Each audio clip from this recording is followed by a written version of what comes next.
साथियों,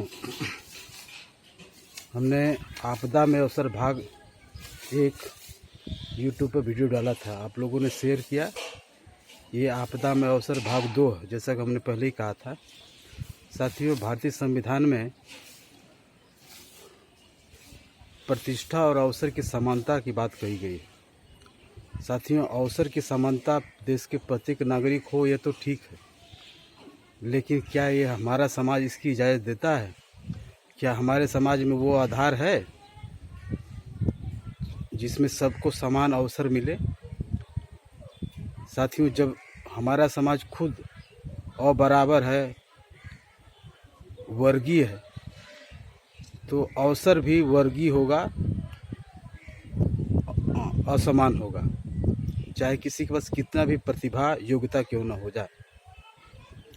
साथियों, ये आपदा में अवसर जो मोदी ने बार बार प्रथम लॉकडाउन से ही शुरू किया था, तो इस आपदा में अवसर किसने प्राप्त किया? वही जो इस समाज में साधन संपन्न लोग हैं। उन्होंने देश को खूब लूटा। जैसा कि आप साथी जानते हैं कि दूसरे भाग में कोरोना की दवा बनाने वाली जितनी भी कंपनियां हो, जैसे रेमडेसिविर सैकड़ों गुना ज़्यादा दाम पर बेच करके मरीजों को लूटा। इतना ही नहीं, जो ऑक्सीजन कंपनियां उन्होंने भी सैकड़ों गुना ज़्यादा दाम पर इन मरीजों को लूटा। उनको तनिक भी यह समझ में नहीं आया कि किस तरह आपदा देश भर में आई हुई है। देश के कोरोना पीड़ित लोग जान से अपनी जान जोखिम में डाल करके किस तरह पैसा जुगाड़ करके इलाज करवा रहे हैं, लेकिन उनको लूटने की हवस थी।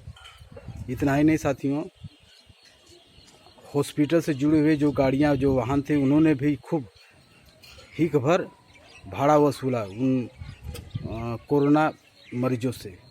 इतना ही नहीं साथियों, जो सबसे बड़ा लुटेरा था जो साबित हुआ वो कोविशील्ड। साथियों, कोविशील्ड जो है ऑक्सफोर्ड यूनिवर्सिटी के एस्ट्राजेनेटिका ने भारत में सीरम इंस्टीट्यूट के द्वारा बनवाया।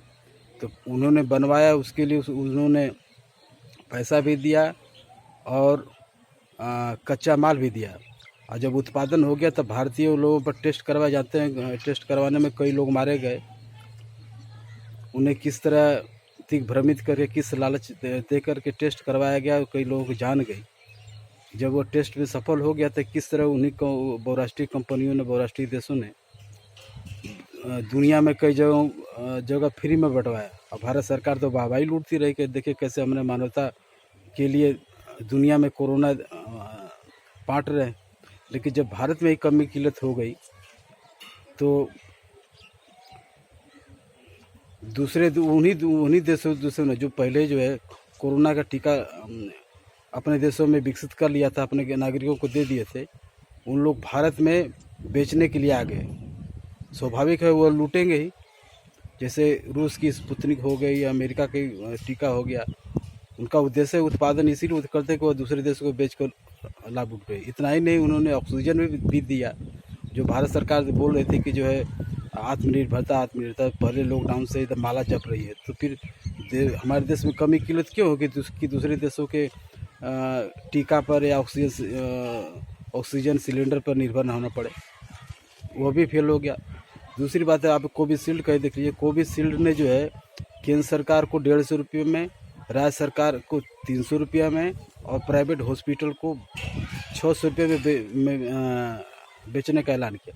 साथियों, यह बात तो निश्चित ही है कि जब केंद्र सरकार को 150 रुपये में बेच रहा है तो भी उसका लाभ होगा, राज्य सरकार को 300 रुपये में बेचेगा तो भी लाभ, प्राइवेट में बेच रहे हैं उनको तो लाभ ही लाभ। तो साथियों, इस जो प्राकृतिक आपदा में अवसर में कैसे ये लूट मचाए हुए हैं साधन संपन्न लोग।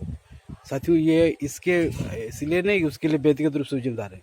यह हमारी समाज व्यवस्था ही ऐसी ही है कि कैसे देश को लूटा जाए। हाँ, उसके लिए देश के मरीज हो या देश के सरकार के द्वारा देसी विदेशी पूंजीपति ऐसे ही लूट रहे हैं। इसलिए साथियों, इस लूट के कारण और आधार को जानना पड़ेगा, तभी इस व्यवस्था, इस लूटपाट, शोषण, उत्पीड़न से हम मुक्ति मिल